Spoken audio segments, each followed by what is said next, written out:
लोकसभा चुनाव से पहले राहुल गांधी की न्याय यात्रा मध्य प्रदेश में प्रवेश कर चुकी है। मुरैना के बाद ग्वालियर में राहुल की न्याय यात्रा का रोड शो और एक सभा हुई।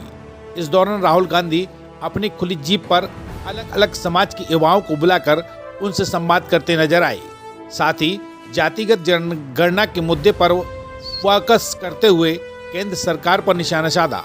राहुल गांधी ने कहा कि सामाजिक न्याय का क्रांतिकारी कदम जाति जनगणना है। जिस दिन ये हो गया उस दिन 73% आबादी को देश में भागीदारी मिलनी शुरू हो जाएगी। जाति जनगणना 2 स्टेप में होगी। पहला, पिछड़ों की कितनी आबादी, दलितों की कितनी आबादी, आदिवासियों की कितनी आबादी। दूसरा, इस देश में जो धन है वो कैसे बटा है, आदिवासियों के हाथ में कितना, दलितों के हाथ में कितना और पिछड़ों के हाथ में कितना है। ये आपकी आंखों के सामने आ जाएगा, क्योंकि इस समय देश में 2 विचारधारा की लड़ाई है। नफरत और मोहब्बत के बीच में जो लड़ाई हो रही है, हिंसा और अहिंसा के बीच में जो लड़ाई हो रही है। बीजेपी के लोग एक धर्म को दूसरे धर्म से बांट रहे हैं। कांग्रेस सबको एक साथ लाने की कोशिश कर रही है। कांग्रेस पार्टी में नफरत के बाजार में मोहब्बत की दुकान खुलवाती है। आपको बता दें कि राहुल गांधी की यात्रा का ग्वालियर में रात्रि विश्राम है। इसके बाद कल सुबह यह यात्रा शिवपुरी के लिए रवाना होगी।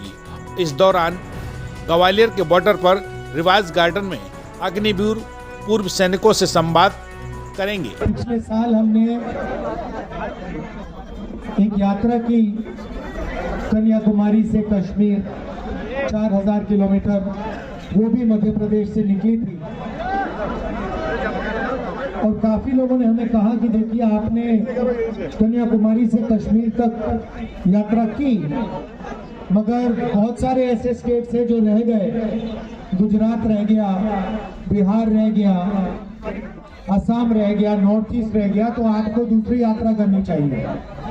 तो इसलिए हमने अब दूसरी यात्रा मणिपुर से महाराष्ट्र तक की। आप जानते हो मणिपुर से क्यों शुरू की हमने? क्योंकि मणिपुर में बीजेपी के विचारधारा ने आग लगा रखी। वहाँ पे सिविल वॉर सा माहौल बना हुआ है। वहाँ लोग एक दूसरे को मार रहे हैं। और क्योंकि हम नफरत के खिलाफ खड़े होते हैं, नफरत के खिलाफ लड़ते हैं, इसलिए हमने सोचा मणिपुर से शुरू करेंगे और महाराष्ट्र में हमारी यात्रा जाके खत्म होगी। तो दोनों यात्राएं मध्य प्रदेश से निकली हैं, क्योंकि आप हिंदुस्तान के दिल हो, आप बिल्कुल बीच में हो। अब इस यात्रा में हमने एक दूसरा शब्द जोड़ दिया। पहली यात्रा जो थी भारत जोड़ो यात्रा थी, अब ये यात्रा भारत जोड़ो न्याय यात्रा है।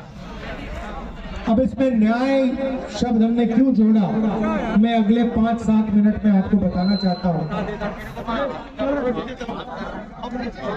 आप में से अगर मैं सवाल पूछूं तो यहाँ पे कितने लोग मुझे बता सकते हैं कि हिंदुस्तान में पिछड़ों की कितनी आबादी है? 85। आप पिछड़े हो, पिछड़े वर्ग के हो, आप पिछड़े वर्ग के हो। आपका नाम क्या है? कुशवाहा जी ऊपर आ जाओ।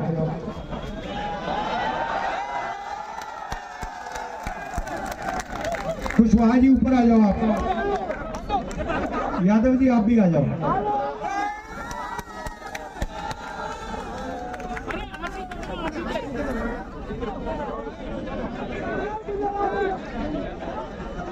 हाँ, यहाँ खड़े हो जाओ। इस पे बैठो, इस पे।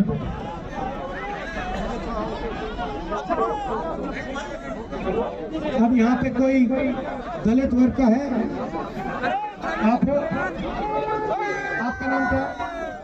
हाँ, आ जाओ आ जाओ आ जाओ।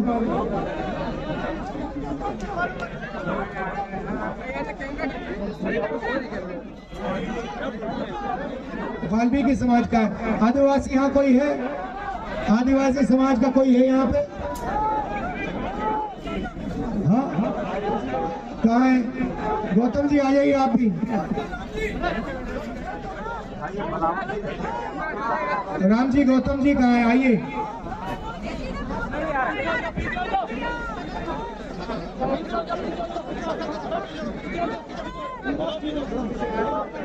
ले आओ। अब देखो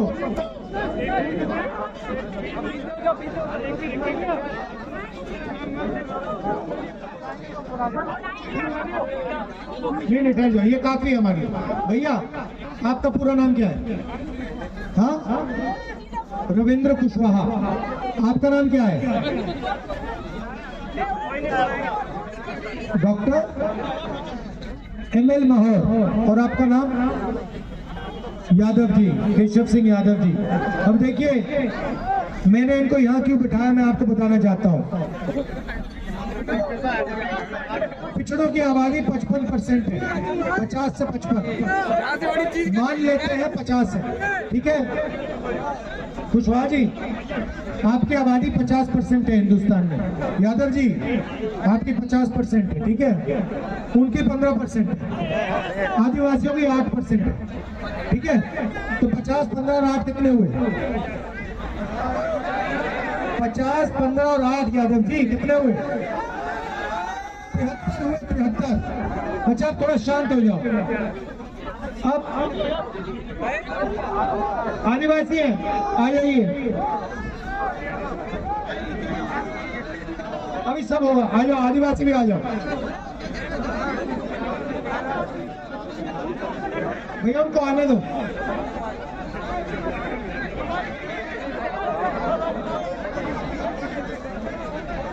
आप आओ ऊपर।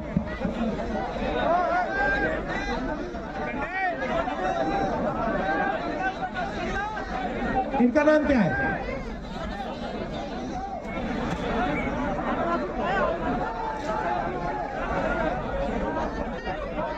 भैया ऊपर लाओ ना, चलो। शाबाश,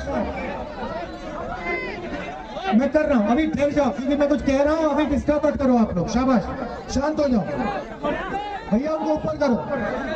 देखो ये जो 3-4 लोग बैठे हैं, इनकी आबादी 73% है हिंदुस्तान में, ठीक है।